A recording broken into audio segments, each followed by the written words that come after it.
মানুষের বিবেক বিচার নাই।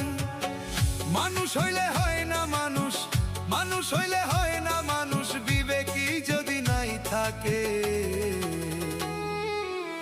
নিজের কপাল নিজেই পড়ে দোষী করে ভাগ্যরে, নিজের কপাল নিজেই পড়ে দোষী করে ভাগ্যরে।